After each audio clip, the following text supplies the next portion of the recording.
Vai que alguém não saiba, né? O Fernando Pessoa, ele teve muitas personalidades diferentes, né? Muitos heterônimos. A gente tá... eu acho que tem apenas um livro, né? Que foi feito assim como ele, Fernando Pessoa, que ele tinha um nome, inclusive, que ele dava pra esse, que tinha o heterônimo, e acho que é ortonômio, algo assim. Vou dar balão aí pros especialistas de literatura.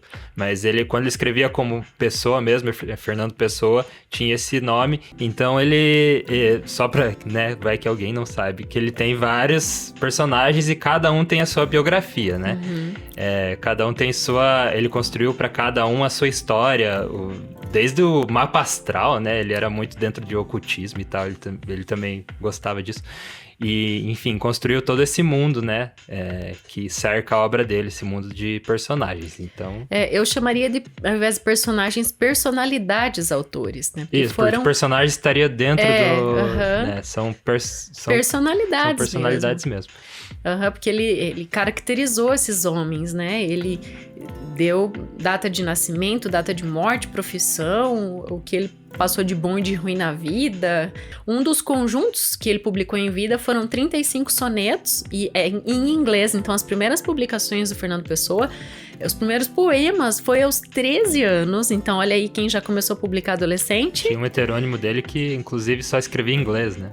Então, esse aqui... Por que aconteceu isso? Porque ele perdeu o pai muito cedo. Olha outra coincidência aí, né? A gente trouxe semana passada o Quiroga, né? Que aos 4 anos ficou órfão. O Pessoa ficou órfão de pai aos 5. Daí o padrasto, que era cônsul, foi chamado para ir para a África do Sul. Então foi lá que ele foi alfabetizado na escola primária e secundária. Sim. Então na África do Sul ele foi alfabetizado na língua inglesa e com 16 anos ele já tinha lido os maiores autores ingleses. Shakespeare, Poe... Eu ouvi falar que ele lia média um livro por dia, né? Um leitor fulminante. E tem até uma anotação, porque ele mantinha diários também, né? Ele tem, assim como nós escrevemos as nossas 3 páginas hoje, né? Todo dia a gente escreve as 3 páginas, que é pelo menos. Que é um projeto, assim. Ele tinha o diário que ele até falava de situações de saúde dele. Hoje eu acordei com tosse, hoje eu tô com flatulência, enfim. E é bem interessante a gente falar isso porque ele era um alcoólatra, né? Tanto é que foi o álcool que vitimou, né? O Fernando Pessoa. Mas eu ia chegar num ponto agora, esqueci por que eu falei isso. De tudo que ele escrevia todos os dias e lia muito. Sim, e daí tem até uma frase que ele fala que o que ele queria mesmo era... Que ele queria não, que ele ia começar a tentar ler 2 livros por dia. Então imagine quanta literatura ele consumiu, né? Mas escritores contemporâneos que eu conheço fazem isso. A Maria Valéria Rezende lê 2 livros por dia. Não consigo entender. E escreve muito também, né? Então realmente é interessantíssimo. Se fosse um gibi ainda, mas é livro de verdade. Não, é livrão. Então assim...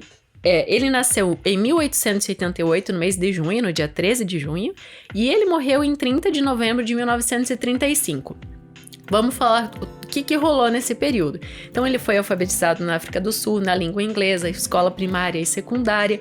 Muito cedo, então a família até volta para Lisboa, ele volta de novo para a África, se matricula depois de novo para continuar os estudos. Depois, quando ele volta para a Europa, ele se matricula na faculdade de letras para estudar filosofia, mas acaba parando esse curso.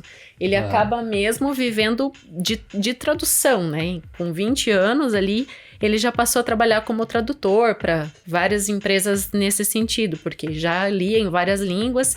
E lembra, quando a gente trouxe o Corvo do Poe, ele era muito leitor do Poe também, né? A gente trouxe a tradução do Fernando Pessoa. Muito legal aí a tradução dele. Volta aí no Leitura de Ouvido, escuta o Corvo. Eu achei que foi uma tradução, nossa, linda. Super... não sei se fiel é a palavra, mas ele evocou o sentimento que você tem lendo Edgar Allan Poe. O original. Né? É interessante também porque antes da gente fazer o Corvo, eu li acho que a poesia de 2 ou 3 tradutores, e a gente acabou escolhendo a do Fernando Pessoa, porque tem essa alma do Poe ali, né? Então, sim, uma tradução, pra mim, é a tradução mais bem feita, assim, do...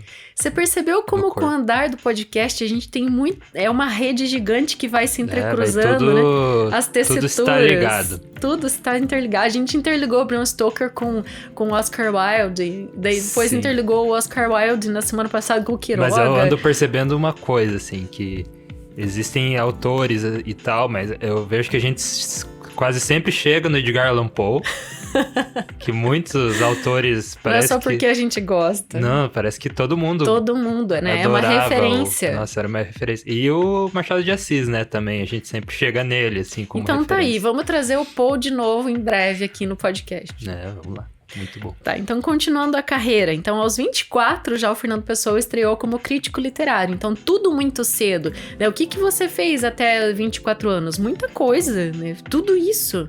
Então, todo esse reconhecimento e muito engajado com os amigos também intelectuais. Tanto é que eles formaram daí, então, a revista Orfeu, né, que teve vida muito curta, ela saiu 2 números, o primeiro janeiro, fevereiro e março, aí depois saiu um segundo número que foi dirigido pelo próprio Fernando Pessoa com outro amigo, e o terceiro número não chegou a sair. Só que dessa revista se derivou o orfismo, que foi um movimento literário que aconteceu de 1915 a 1927 e mudou muito o pensamento. Ao ler assim o conceito do orfismo, que tem assim várias frases que os fundadores, mas um dos que o Fernando Pessoa trouxe, que eu achei muito legal, eles defendiam a liberdade de expressão.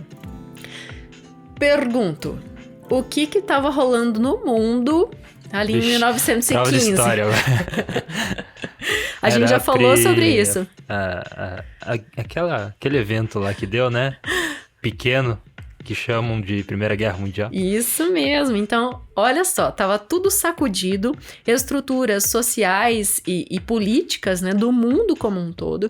Então, o orfismo, ele vem também meio que para trazer uma luz, assim, trazer um caminho e acolher tudo como se fosse uma coisa só. Então, tipo, esse mundo fragmentado... Ali foi uma geração bem sofrida, né? Foi porque tava ali no meio de tudo, né? Foi a geração, acho que mais sofreu com pós-guerra ali e esse período de guerra, né? E aqui a gente tava ainda no começo da Primeira Guerra. Então, nesse mundo fragmentado, bombardeado, eles vêm com esse pensamento muito moderno de literatura, e ele quer fazer um texto, quer fazer uma literatura que sirva para a Oceania, para a Índia, para a África, para as Américas, para a Europa, como um todo, que seja um bolo forte de liberdade de expressão, sabe? Que possa corrigir esses abalos sísmicos sociais e políticos que estão assolando o mundo.